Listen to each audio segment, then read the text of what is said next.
Mu'minlar amiri va musulmonlar xalifasi Abu Hafs al-Hoshimiy al-Qurayshi hafizahulloh.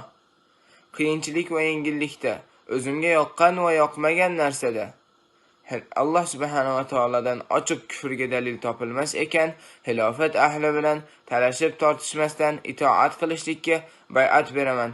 Alloh subhanahu va taolo bunga guvohdir.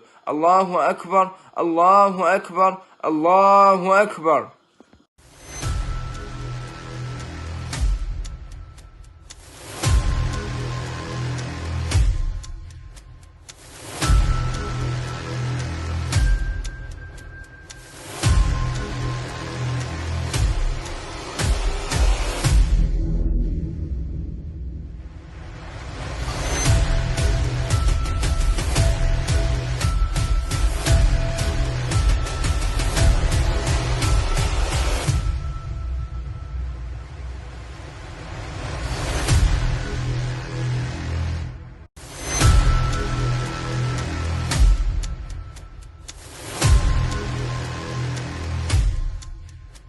Aka, shunda subhanalloh birinchi porox bilan to'ldirib, keyin benzinni qayerga qo'yadi? Yo ustiga, poroxni ustigami?